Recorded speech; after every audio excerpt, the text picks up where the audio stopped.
Hi, everyone. Welcome to Unstoppable Mindset. I'm Michael Hinkson, your host. Glad you're here wherever you may be. And today we get to chat with Donna Fairhurst, who is an amazing, exceptional individual. And for a lot of reasons, she has, first of all, undergone a lot of medical and other kinds of issues in her life, and hopefully she'll tell us some of those stories. She is also the Chief Evolving Officer of Soulful Solutions, and I am very interested in learning about that. But she also has a lot of other, I think, things to tell us and to teach us. So we're going to get right into it. And Donna, welcome to Unstoppable Mindset. Oh, thank you so much, Michael. It is my very great honor and privilege to be here with you today. Why don't we start like I usually like to do, and you just tell us a little bit about you growing up and some of the early adventures and so on that kind of led to you being who you are. Oh, wow, it's a pretty... How's that for a general opening, huh? That's pretty general, and it's pretty big. You might regret it in a minute or two. Well, what can I say? I was born in southern Alberta. My father was from a tribe of 18, 21, given how many neighbors were their kids all the time. He grew up on a dirt farm in South Saskatchewan. My mother was the only child of a former I guess my grandfather was tried out as a pitcher for the New York Yankees. Fortunately, he broke his arm and that ended his career. So he came back and got married and had a child, my mother. They brought me forth into the beautiful Rocky Mountain area of southern Alberta near Staveley and Claresholm. And I was born technically legally blind. I couldn't see the big E on the chart, but they didn't know that until I was well into middle school, grade school. And because I couldn't see, I saw a world of, couldn't see the way other people saw. I wasn't completely blind. However, I couldn't see anything well at all more than 3 feet away from me. So my world of real vision was only a few feet in front of me in any direction. But my energetic vision was huge. And I could see chakras and auras and energy flowing. I didn't know, because I was an infant and a child and then a young teenager, what this all meant, because it wasn't a thing that I knew anything about back in the day. So like most people with sight difficulties, what happened with me is all of my other senses kicked in, and I'm sure you can relate to this, Michael. Your sense of touch, your sense of smell, your sense of feeling, your sense of hearing are exponentially amplified.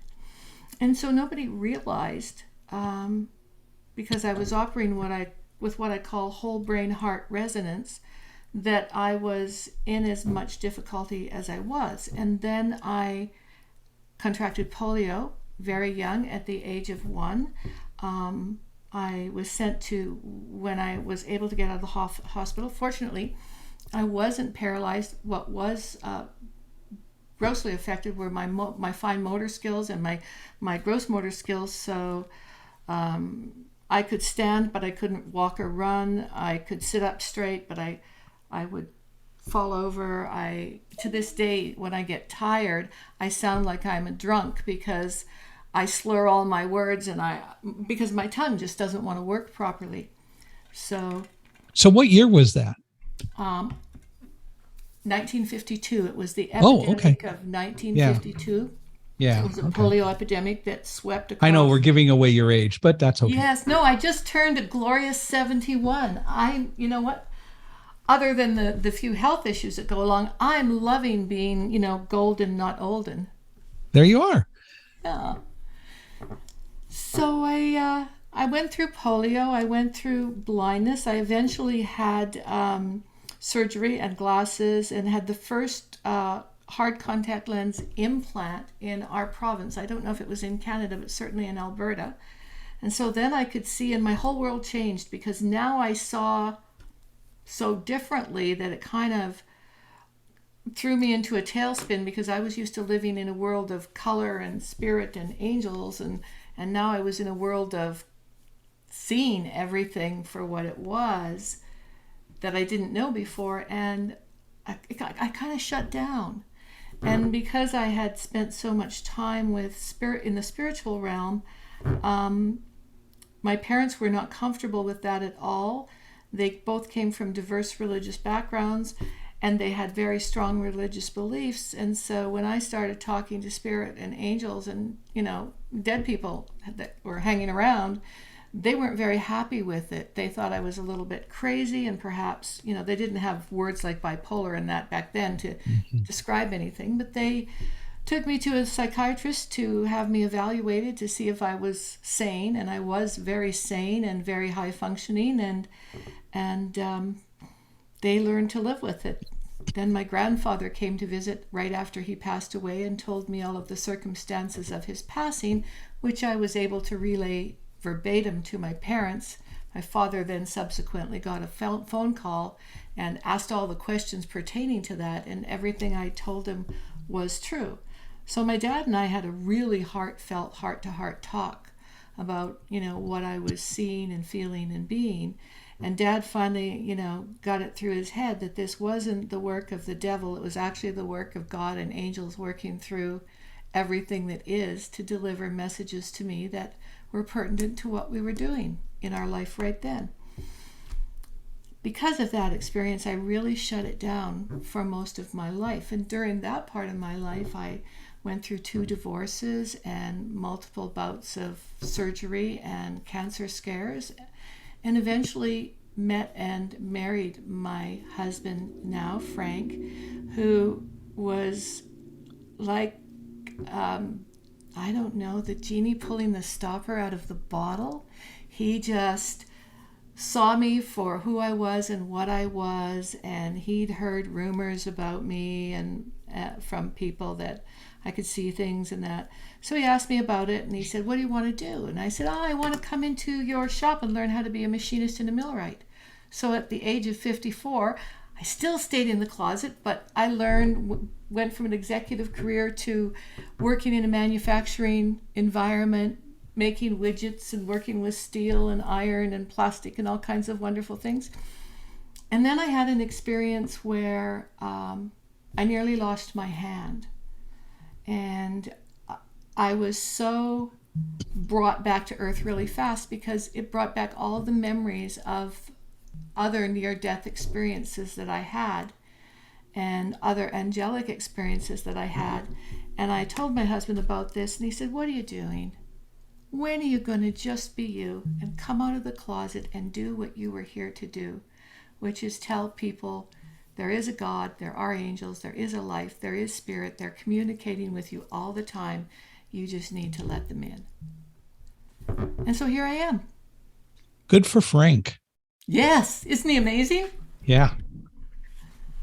So many people wouldn't buy that, and so many people wouldn't accept that whole concept. And unfortunately, all too often, religion just puts all that down. We don't even understand what miracles really are, and that miracles aren't really such miracles. They're happening all the time, but we just plain don't want to recognize that that's part of what can be our lives. Absolutely. I've been the beneficiary of so many miracles. I think that's another whole book. I definitely have to write a book just about angels. Yeah. Well, you are clearly a very sensitive individual that has embraced the gifts that you were given, and I'm assuming that you still do interact with angels and with spirits, and are, I assume, able to help people today. I do every day through my life experience and through meeting and marrying Frank and coming back to center with myself. I actually became a life and a soul coach after I retired from the manufacturing business and got out of the closet and realized my abilities. And all through my life, I've been studying holistic and spiritual disciplines from all realms and religions, and just discovered that there are really no differences other than the ones we choose deliberately to make between us. And so my job, or my passion and my purpose as a medium and an empath and an aura and chakra intuitive is to guide clients to create balance and clarity, calm and coherence, and empower them to make, pivots through any challenge and to choose to be on purpose with purpose. I think people get a little confused about the word purpose sometimes. Mm-hmm. Well, before you went into manufacturing, you said you had an executive career. What were you doing? I was actually in the travel industry. In fact, when you were coping with 911, I was just in the throes of creating a beautiful travel agency. I'd had it for a few years, and 911 was actually my nemesis. It's what closed me down. Unfortunately, when that happened, most of the major banks in Canada didn't trust the travel industry very much. So for the small operations like mine, they pulled all their operating lines or wanted you to sign ridiculous personal promise guarantees that, basically guaranteed them your firstborn child if you didn't make it. Well, 600 agencies closed across Canada in 3 days because our lines were pulled. What I found through that and declaring bankruptcy and closing my office and relocating all of my staff was that there were major travel organizations that were prepared to pay me far more than I ever paid myself, and I had a much easier job. And so I thought, well, thank you, angels, for giving me the experience that led me to the industry, that put me through such turmoil and also such joy, that I actually discovered that I was at that moment in life meant to be a travel executive. So I moved into the realm of travel executive with a couple of multi-international travel companies. And that's where I was when I met Frank. And that's what I left to go back to, this little town where my children had been born earlier. And after traveling the world, I was coming back to this town that I'd left 5 times and said I would never go back to. Never say never, because I was back. And it was beautiful.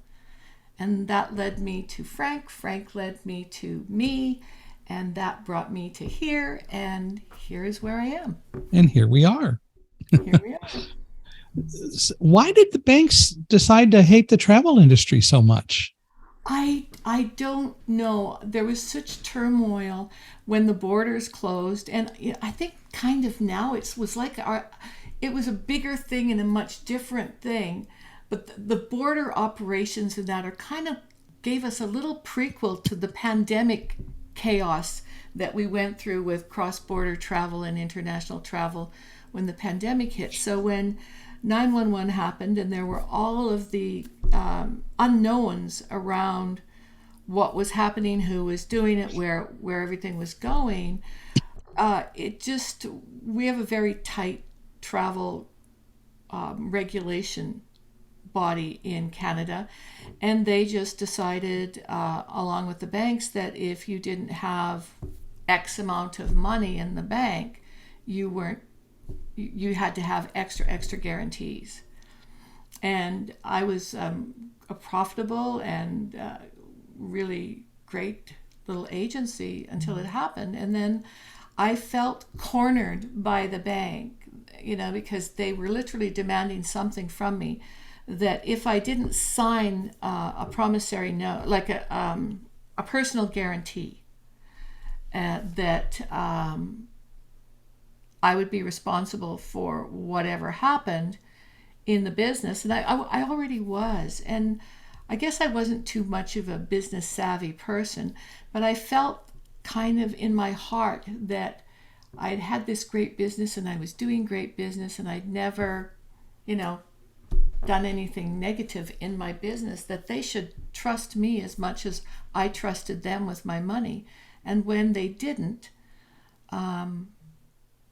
it rang sour with me, because we were holding it all together and we were the people that got everybody home. So I felt betrayed, but rather than be betrayed, I just made a choice to close it down and go in a different direction. And that led me to here, into my true path. So I'm very grateful for that. It felt horrible, it felt divisive, and it felt unnecessary and on so many levels in the way, but I felt in integrity with what I was doing. And I kind of at that time thought that declaring bankruptcy was, going to hurt me in some way. Mm-hmm. I found out that in the business world, that in some areas in some ways it was a badge of honor, because I wasn't in any kind of debt. I had no debt accrued. I didn't owe anybody anything. I just closed it, walked away, and gave the keys to the bank and said, here, if you can do a better job, do it. It's interesting. My wife was a travel agent for many years, and I know that the airlines paid roughly, about 10% commission? Oh, we were down to zero commission by 911.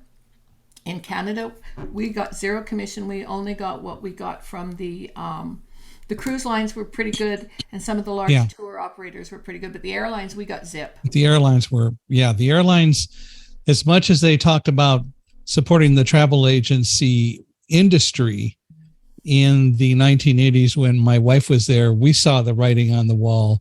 She had her own agency, but within another agency, and saw a lot of the writing on the wall and decided to also leave because the support really wasn't there. The airlines were playing way too many games and commissions kept going down. Yeah, and they said, well, if you want to charge a fee, and I know that I was the very first travel agency in Alberta to charge a fee to do an airline ticket. If you were working with a tour group that paid us a commission, I didn't charge a fee, but I did charge what we called a service fee for booking an airline ticket, because we just lost money every which way if you did that. And the banks didn't get it. Yeah, and that was so unfortunate because they just bought into whatever the airlines were saying. I remember right after September 11th, like even the next day, we started to hear the airlines saying how horrible it was going to be for them, that they weren't going to make money. And it almost makes you think they prepared for that kind of an emergency. It just seems. Absolutely. Yeah. Absolutely. When we were trying to I had a number of corporate clients, and they were at a conference, and they were in Chicago, and I had to get them from Chicago back to Calgary, Alberta. And I couldn't do it with the airlines any way, shape, or form. So I actually had to hire a Greyhound bus privately out of the U.S. and bus them from Chicago to the Saskatchewan, or to the Manitoba border, and then have a Canadian Greyhound affiliate pick them up there and bus them across Saskatchewan to get back to Calgary. The airlines weren't any help whatsoever. Yeah. But I can understand and also appreciate the consternation at every level going on with, the 911 tragedy. It was a plane, two planes, and right. Just 4, but yeah. 4. It was something beyond. I can't, even all these years later, I don't even know how you are able to take the energy of this and turn it into something so solid and heartful and insightful. That energy was so dense, it was so dark, it was so combustive and destructive. And to every person who went through that, who survived that, and who held that energy, and for every person who went through it and didn't survive and still held the energy, it changed our world. It changed our world. And the answer is how to survive it, ultimately from the same sources that you can communicate with so often. Yes. And we're going through it now again. We're in a battle of for grace and integrity right now with what's going on in Ukraine. And we need to create calm with purpose in the face of chaos. Not just Ukraine, but just the whole pandemic, just the whole environment. How many people just don't want to listen and look at their own their own beings, their own reactions, and learn from what happens to them on a daily basis. It is so unfortunate. We're writing a new book called, right now, our working title is A Guide Dog's Guide to Being Brave, but it's all about understanding fear, learning to control fear, and learning to recognize that we do better when we understand ourselves, when we look at what happens to us on a daily basis, analyze what happens, and ask ourselves how we can do better. And if we truly start doing more to analyze ourselves within ourselves, the fact is that we can become more calmer, more centric, and we can be better than we thought we could. But we have to learn that skill. Absolutely. Calm is a space of being rather than a way of doing. We seem to spend a lot of time doing and doing and doing, and we end up with a lot of do-do. When we're being, we are being calm and working. I learned in my near-death experiences that we have this soul that is in our body, which is the bus that drives our soul around, and our mind is the Google Maps. It's the computer that keeps everything running and gives us all of the equations to work with through our journey. And we are either in a state of chaos and incoherence, or we're in a state of heart and soul coherence. I call that sacred soul self. So when you take the ego mind and you marry it with the heart mind and you bring it together with purpose, you create the heart soul map of your life. And through that, you can create calm and live with purpose, whatever is happening, whoever you're with, wherever you are, whatever's going on. It's a choice that we make. You just said the magic words. I think it's a choice. It is a choice. How we cooperate, our awareness, our attention, our alignment, how we listen, that helps us to manifest everything in our life. And we can manifest chaos or we can manifest miracles. What I know for sure is that all chaos and incoherence comes from shame, blame, guilt, or fear. One of those four things is driving the bus of chaos and incoherence. When we're in our sacred soul self, we are knowing, we are growing, we are flowing, and we shine a light. Our energy expands and we shine a light for other people. First for ourselves and then for other people. If we can't shine for ourselves, we can't show up for anyone else as that light. The reality is that we all need to learn what we can control and what we can't control. And it's something that I started feeling after September 11th when I heard people say, we got to get back to normal, the way things were. And I always reacted and finally realized normal would never be the same again. We can't get back to normal. And what is normal really? And the other thing, and I don't, you've read Thunderdog, right? I'm in the middle of it. Okay. Well, you will get to the point where you will learn why I say that I was told, don't worry about what you can't control. Focus on what you can, and running with Roselle and the rest will take care of itself. And that is something that I talk about regularly, because the reality is we focus so much on those things over which we have no control, and we worry about them and we allow it to overtake us, when in reality, if we worry about the things over which we can truly have an influence, which is mostly within ourselves, then we will be much better and we will be more calm and we can progress a lot more. That's exactly true. That's the answer for ourselves, for our communities, for our countries, for our world. And I think it's also about our word, the degree to which we're aware of our word and the power behind our words. Every letter, every word has energy. And whether we're talking to ourselves or others, how we're talking, what we're talking about shapes our reality and our ability to manifest outcomes that we desire, and hopefully in that manner that's in the highest good of all concerned. Do we get more power, or do we create more of an effect from what we say or what we think? It's both. We think, and if we're not discerning about what we're thinking and we blurt out what we're thinking without sitting with it in discernment, then we're not aware of the power of our words. Words are like a hand that can lift you up or slap you down.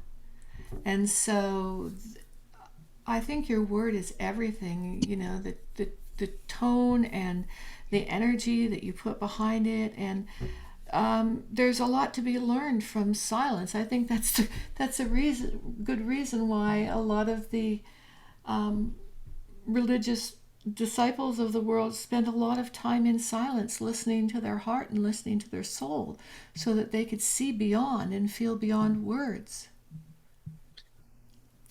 You have had a lot of different forces influence you. You've had spirits, you've had angels, as you say, you've had, and God, of course, but you've also undergone a lot of real physical challenges and so on.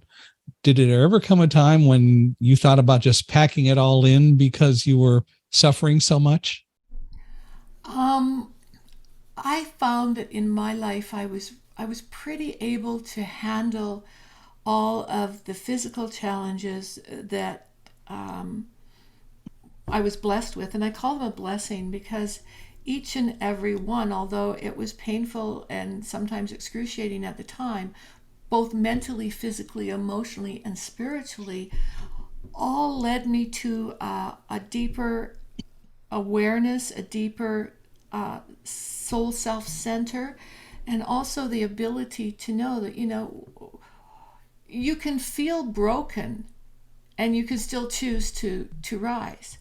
And I studied a lot of different healing modalities in my 70 years, and I became a Reiki master. I've studied sound resonance and tapping and all EFT, all kinds of different modalities for healing. And I studied each and every one primarily to heal myself.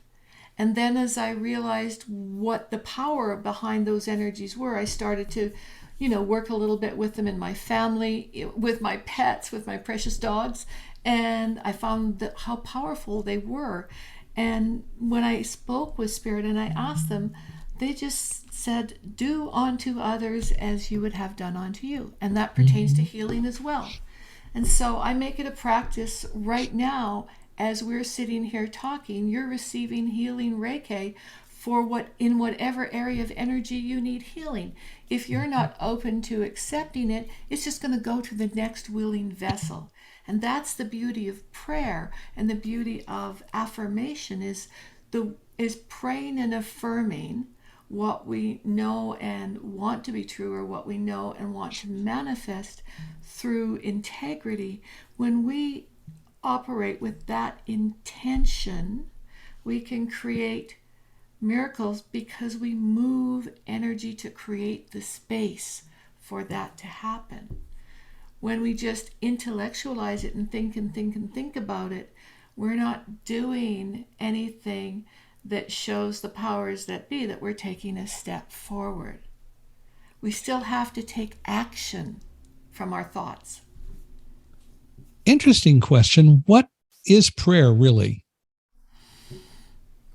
Prayer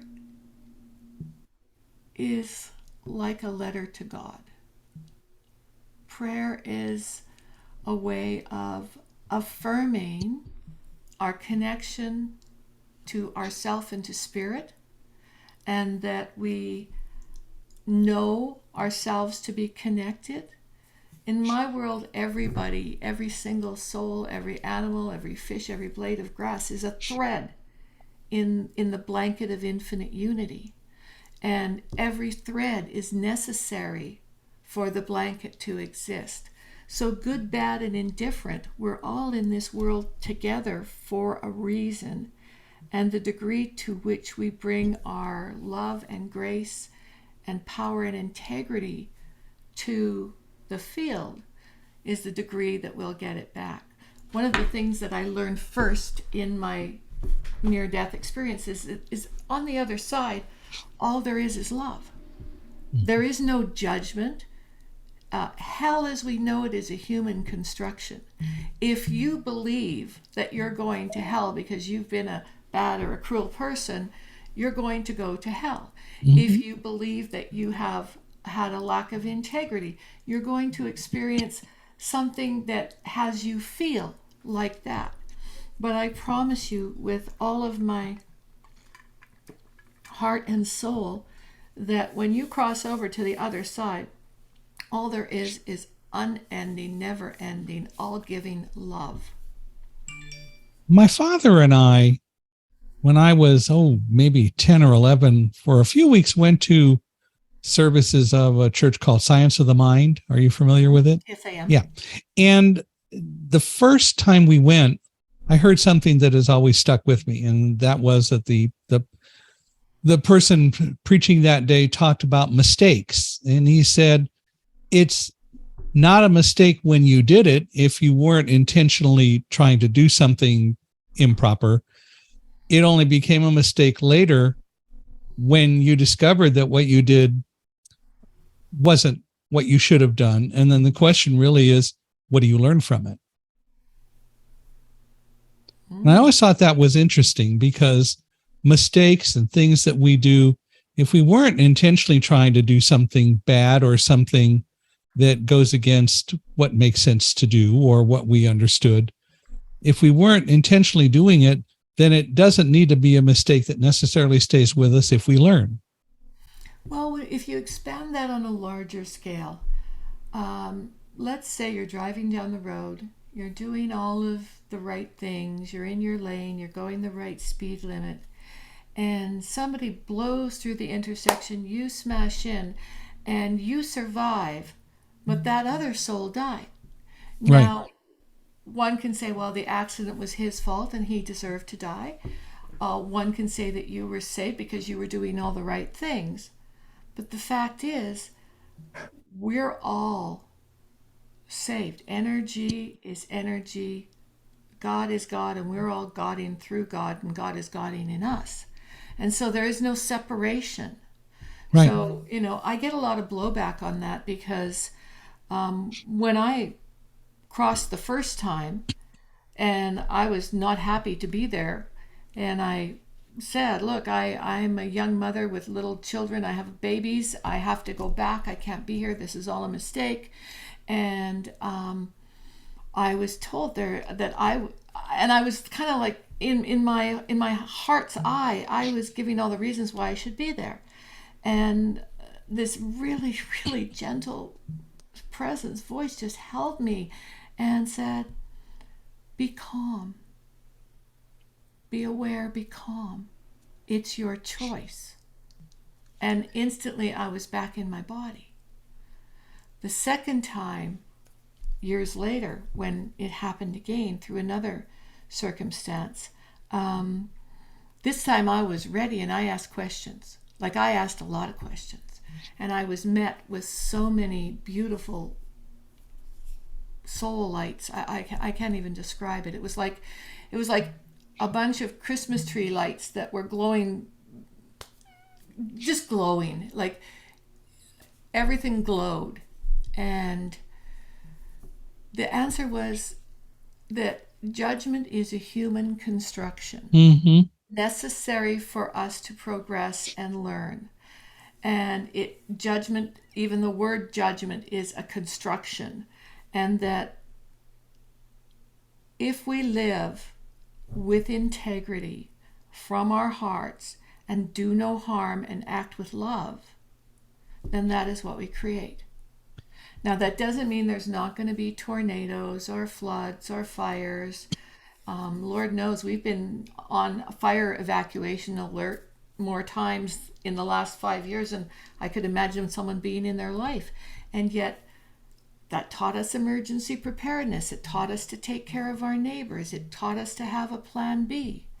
And I think that we settle in and we create calm with purpose in the face of chaos. I think that is one of the paths of our journey. There are many paths in our journey, but one of them is creating calm with purpose in the face of chaos. Well, let's go back to your example. You're driving down the road, somebody blows through the light and hits you, or you hit them, however it happens to go. Mm-hmm. But ultimately, it still came down to a matter of choice. The other driver chose to blow through the light, which they shouldn't have done, because the light indicated that that person should stop. They chose to ignore that. But it still comes back down also to don't worry about the things that you can't control. And by the time you realized that that driver had blown through the light, the two cars collided. And did you really have any control over that? Only if you were given a warning ahead of time and you slowed down. But if you didn't sense that, then you didn't have any control. I've been into accidents or near accidents where I actually think it was divine intervention is the only reason that I and my children are here alive today.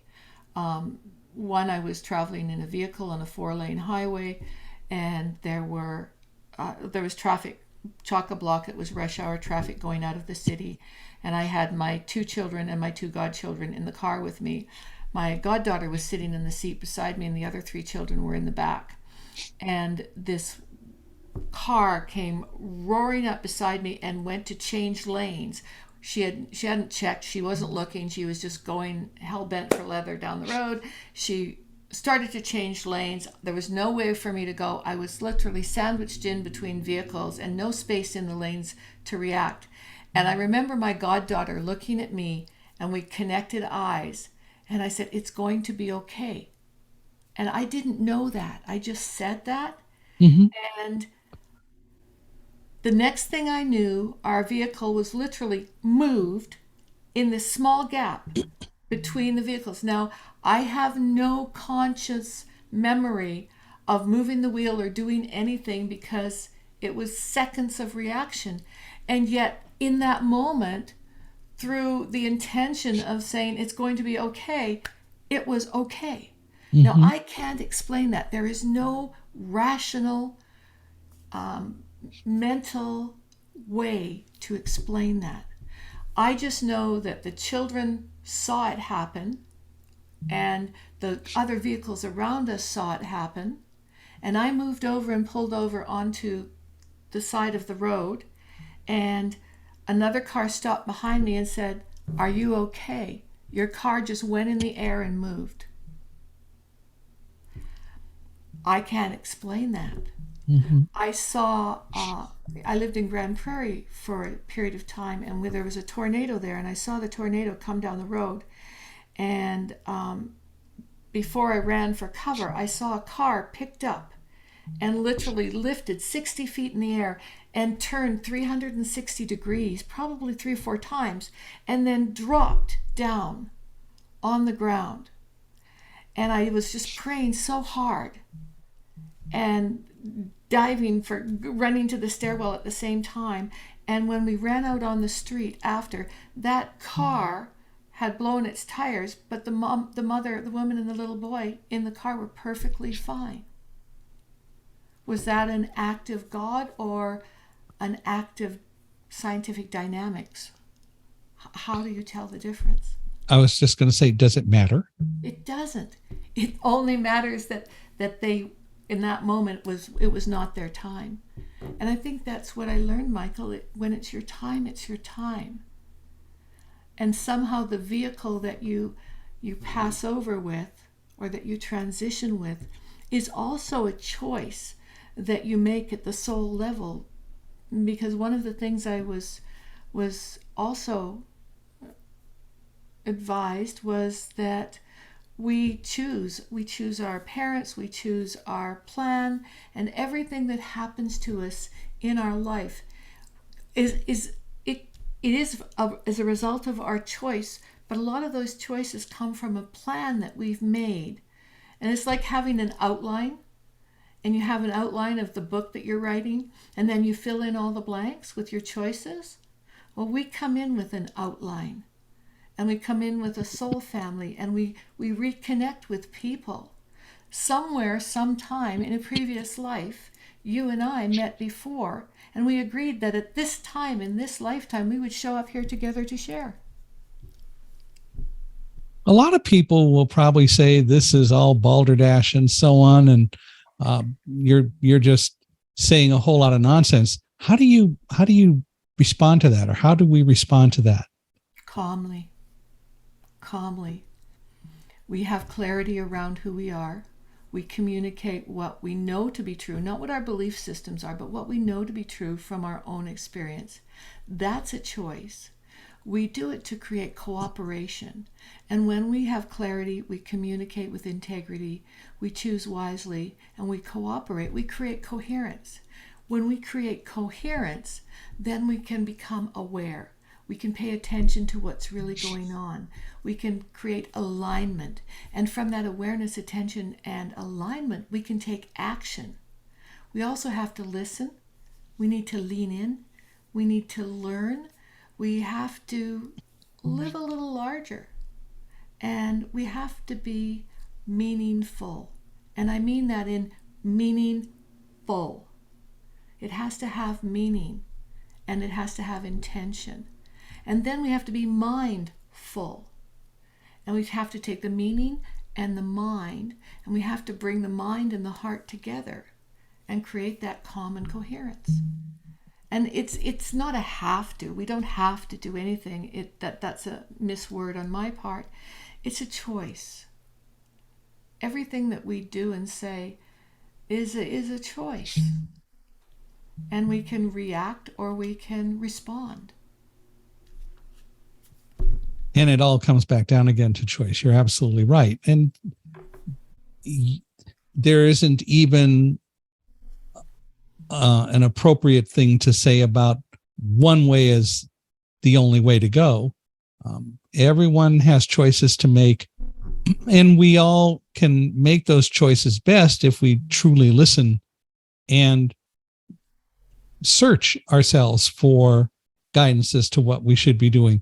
One of my favorite examples that I love to talk about, and we've mentioned it a number of times on Unstoppable Mindset, is people playing the game Trivial Pursuit. Have you ever played Trivial Pursuit? I love Trivial Pursuit.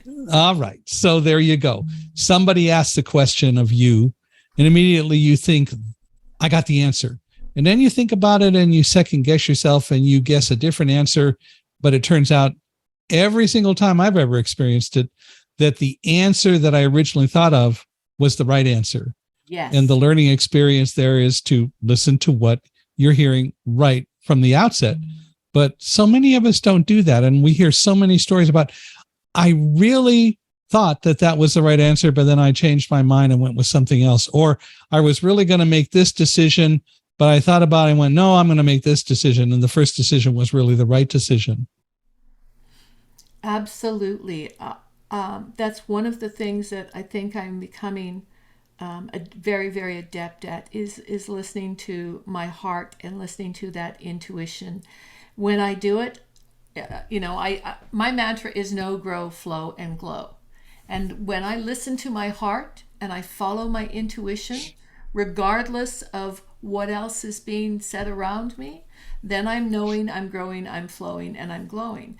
If I second guess myself or allow myself to doubt my heart, that's when, the chaos starts to come in, and it's like a worm. It just wiggles its way in and bores into your consciousness, and it's that monkey mind telling you, listen to me, listen to me. We have 84,000 thoughts a day, give or take. If we listened to every thought and followed the path, we'd be insane. We have to always, usually the first answer is the right answer. The first feeling is the right feeling. Then the trick is to just take a breath and feel it, and then integrate, and then choose, and then take action. Every single time I have ever used that example, the person I'm speaking to on an episode answers exactly the same way you did at first. Yes, that happens to me all the time, or that's happened to me. We got to learn. We've got to learn that we probably know a whole lot more, or what we don't know is available to us if we but choose to allow that information in, and stop thinking that our consciousness is less than it really is. Oh, excuse me. Our consciousness is so large. It reaches beyond galaxies, beyond dimensions. We are the consciousness of the galaxies and dimensions. We have multiple universes inside of us. It's the great that we live from.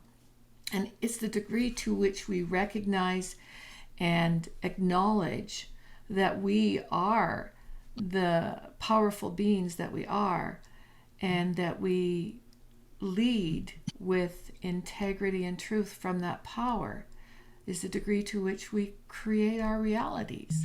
So I think we've come a long way. I think that I know we have much, much further to go. And I also know that we're not going to get anywhere that we really want to be without love, integrity, and joy. And it feels sometimes with the chaos in the world that that's not a doable, possible thing. Yet it is.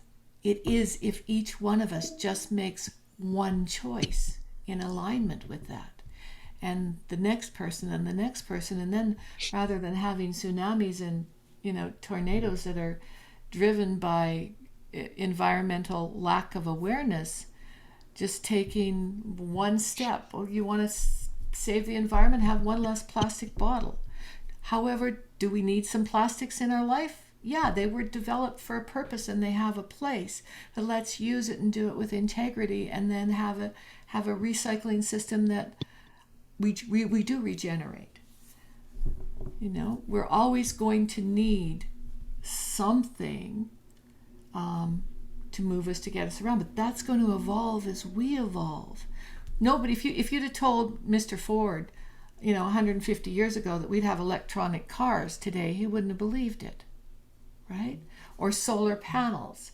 And yet there's existence of solar panels in ancient Maya and Incan technology and in ancient Egyptian technology. They used them to heat water. They used them to create fire in some cases. So technology and spirit aren't separate. And ego and heart aren't separate. Mind and heart aren't separate. We create the separation in those things. I think we've covered this somewhat, but I still will bring it up and ask. You've referred to your near-death experiences as a yo-yo to God. Why is that? Why do you say that? Well, it's an interesting description, by the way. And it's probably because 3 of the 4 times, I really remember 3 times really well, and a 4th time a little bit. And I guess there were a couple when I was a child that I don't remember much about. I've just been told about. But I've always felt when I had these experiences that I come out of my body, I rise up through my chest area, and there's a string, like a golden string on my heart, and it's like the string is stretched tight, and then the hand moves, whether it's the hand of God or what it is, and I roll up the string like a yo-yo.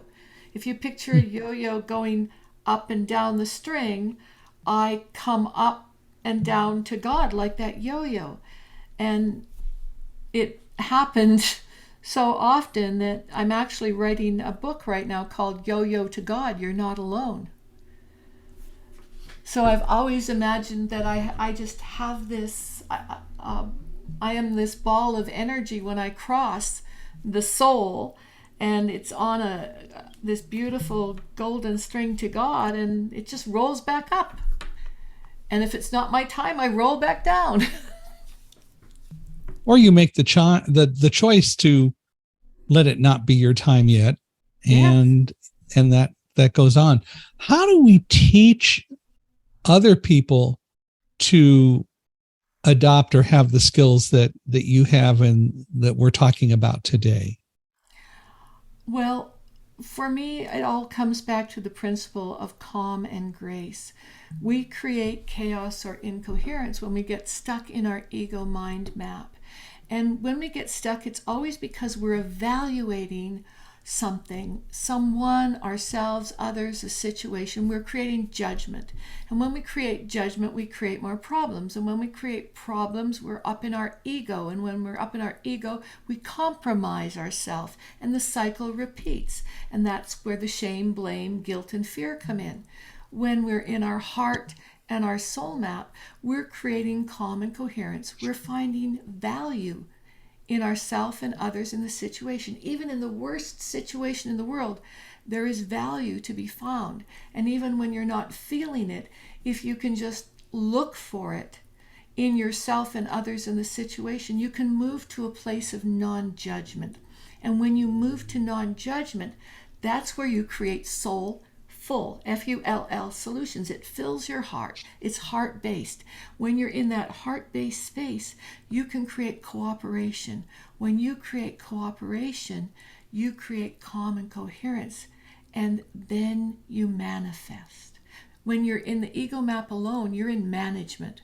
When you're in the heart map alone, you're in manifest. When you bring management and manifest together, you create sacred soul self. And when you create sacred soul self, you have the space to be with purpose, on purpose, in alignment with your best energies. And so people always say to me, Donna, I don't love this person, place, or situation. In fact, I feel like I hate it. So what can I do then? And that's when I say, that's your get out of jail free card is grace. So think you're playing Trivial Pursuit and you pull up the card and you've got, well, I can choose hate, I can choose shame, I can choose blame, I can choose anything that's not love because I'm not feeling the love for this person, place, or situation. What's left? Grace. Grace is the trump card that we get from Spirit because it allows us to take positive cooperative action even when we're not feeling the love. Because lots of times we have to deal with situations where we're not feeling the love. And that's when we lean into grace. And grace is our get out of jail free card. Even though the love is really there, we're just not feeling it.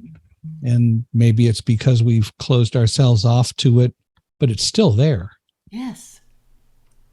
Closing ourselves off is when we get trapped in the mind. Yeah. Who have been your most powerful or influential teachers? I mean, you certainly have learned all of this from various places. So many, so many. But when and yet when I come to bring it to mind, Louise Hay was an amazing mentor to me. Barbara Marks Hubbard, amazing mentor. Dan Millman, Greg Braden, my mentor, my greatest mentor, and one who shows up for me in spirit all the time, Wayne Dyer, God bless his soul. Right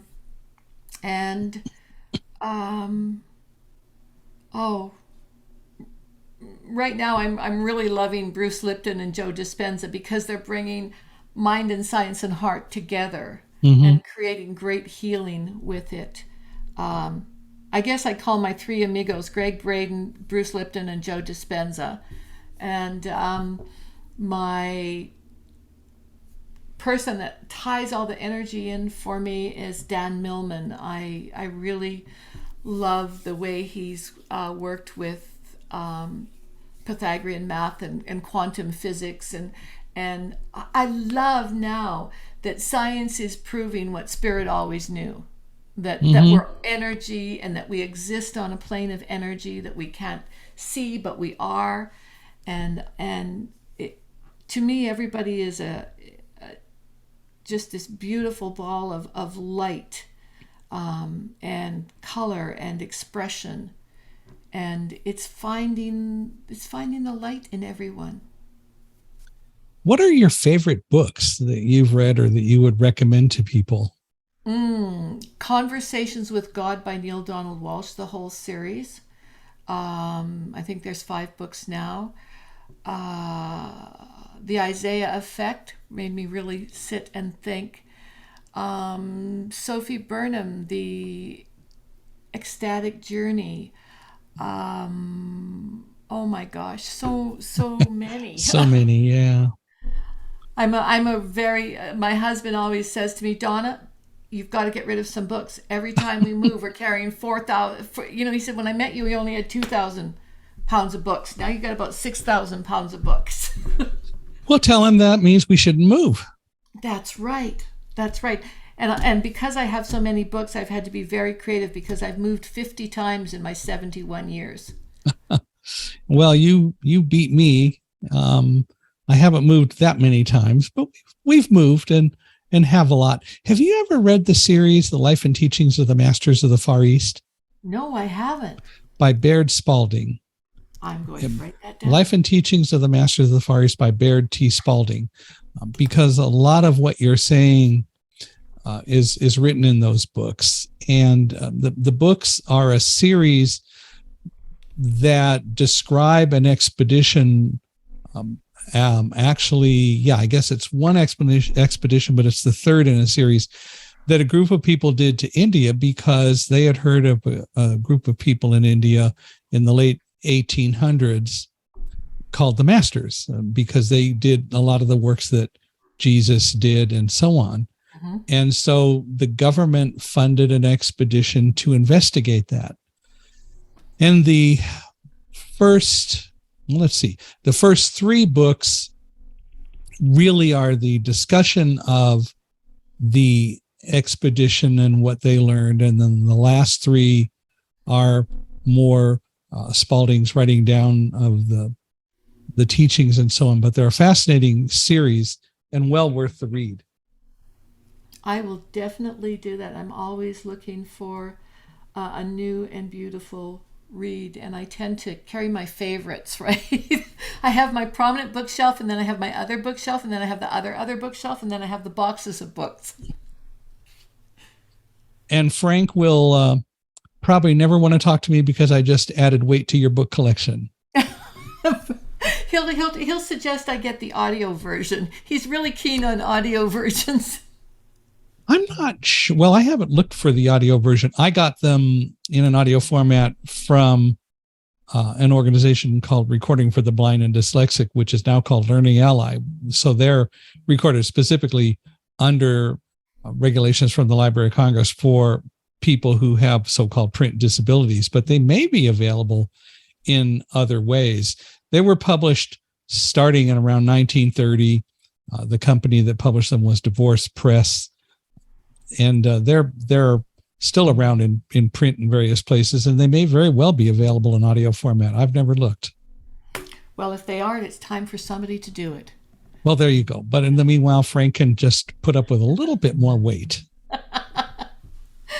Well, he hems and haws. I put up with his tools, right? There's not a garage in the world that has enough room for all of his tools. So. Well, it seems like a fair trade all the way around. Well, what exactly do you do today, and how can people learn about it? I'm a life and soul coach and a holistic practitioner. I have many healing modalities. Reiki is one of them, and neuro-linguistic programming is another one that I'm delving into. And I do private coaching, personal coaching, group coaching, couples coaching, and it's all around creating soulful solutions in your life and figuring out how to make choices from a place of clarity and coherence. You can reach me on primarily the best one is my website because it's got all the information on me, www.donnafairhurst.com. Can you spell that? www.donnafairhurst. Okay, .com. .com. And on that, there's all of the ways to reach me. You can receive my manifesting prayer for guidance. There's also an opportunity to book a Zero to Clarity session for me, where we flesh out what's working for you and not working for you in your path and get some clarity. That's why I call it Zero to Clarity. It's kind of where I went with my near-death experiences. It brought me back to clarity every time, and was a necessary challenge in my life. I'm so happy to talk with anyone that wants to share their experiences, and that's the best way to reach me. My website is got all of my phone numbers, all of my emails, and eventually this podcast and any other podcasts that I've been on are all on there, as well as any videos or spit talks I've given. So there's a good opportunity to get to know me and know how my energy works. And of course, it probably is worth saying that we met through Podapalooza. What brought you to that? Kelly Filardo is my writing coach. I'm writing. She's my coach as I'm writing. I've contributed to 2 compilation books and just contributed a chapter to a third, but I hadn't yet found the courage to create my own, write my own journey, which is significant for me and a goal that I've always had. And Kelly sent me the link to the other Kelly Crow's Podapalooza, and that's how. And I thought, I went to my angels that morning, and I asked for my angels for guidance. And the one that came forward, Joe Field, said, "Set an outrageous goal and live big, live large. You teach it, live it." And so when I went on Podapalooza and we had an opportunity to put our names down to be on the short podcast there, I set an outrageous goal to have 5 podcasts. And as the day twickled on, I got 1 and then 2 and then 3. And then I got you, Michael, and that was just like the highlight of my day. I was just like, oh, this is so exciting. And then I got my 5th. So all I could say was thank you, angels. I got to meet with 5 incredible podcasters. I got to be here with you today because of it. And that, to me, is miracles in action. That's choice and action. Well, and I hope that you do write your journey. You should. You have a story to tell, and it's a story worth telling. And there's no reason not to write it. And whether it's with Kelly or someone else who can help and maybe do a lot of the writing parts that you don't do, that's okay. Collaboration is a good thing. But I hope that you do write it, and you might consider starting your own podcast, because I think that you have a lot to offer to help even a wider audience of people. Speaking of audio. Michael, you are the 3rd person in 3 weeks to say that to me. And people have been saying that to me for years. And I've been in resistance, I think because I wanted to get the book done and get some, deal with some things that were on my personal table. And yet that's something that I'm still really, I'm leaning more and more into it. I'm getting my energy around, could I do this? Could I do this? One of the things that we're doing with the Guide Dog's Guide to Being Brave is also talking to other people and featuring stories of people, especially regarding their involvement with animals and how animals have helped them deal with fear and how animals have been sensitives in their lives. So I say that to suggest that one of the things that you might discover by doing a podcast is the existence or the involvement of other people, giving you other stories to include in the book that may be very relevant. So don't cut yourself off. That's absolutely true. I've thought about that so much, because whenever I've been a guest on a number of podcasts, and I love it. And I love getting my message out, and also hearing the messages of wonderful people like you that you have through your challenges and your resilience and your belief in the power of the universe, God, creator, source, whatever you want to call it. Yeah. And trusting trusting. And I've had experiences with my own animals throughout my life. I had a cat that's saved me from a horrible death, and I believe that I wouldn't be here if it hadn't been for her. Mm-hmm. She just refused to let me sleep. So I was able to figure out that there was gas in my house, and because the cat was just clawing at my face and saying, "Wake up, wake up, wake up." And the gas was going, "Stay asleep, stay asleep, stay asleep." Yeah. So yeah. Well, we're glad the cat won. The cat won, and ironically, her name was Angel, and she was black and white. And I thought there's so many parables there. Well, I want to thank you again for consenting to come on to Unstoppable Mindset. We really appreciate it. In just a few words, how would you tell people to become more unstoppable in their lives? Live fully engaged. Trust your feeling and be. Be who you are. And that's as good as it gets. Thank you, Michael. It's been such a joy. Well, it's been an honor. And again, if people want to reach out to you, they can go to donnafairhurst.com, right? That's correct. And everything is there, which is great. So, and Fairhurst is Fairhurst. That's correct. .com. So please reach out to Donna. I think that she has offered us a lot to think about today. And of course, I'm going to ask you all to please reach out to me and tell me what you thought of today's podcast and just any thoughts that you have. I'm easy to find at Michael H.I., Michaelhi at Accessibe, ACCESSIBE.com. You can also go to www.michaelhingson, MICHAELHINGSON.com/podcast to find out more about Unstoppable Mindset. But anywhere you go where you find podcasts, wherever you're listening to this, you can learn about us. And we certainly ask that you give us a 5-star rating. We'd love to hear your thoughts, but please give us a 5-star rating. We appreciate your comments and your thoughts. And if any of you, Donna, including you, know of others who we really should talk with on the podcast, I hope you will let us know, because it is a podcast that's really for all of us and for all of you. I am only a person who is getting the honor and the joy to do the interviews, but we hope that you'll refer people to us and help make the podcast even better over time. So again, Donna, thank you very much for joining us today. Thank you so much, Michael. It's been my very great pleasure, and I hope to talk with you again. We will do it. Absolutely. By all means. Anytime you think you want to come back, if you feel that we need to chat some more as well, don't wait for me. Really? Absolutely. Oh, you got it. I'm in. Okay. Well, thank you again. Blessings and joy.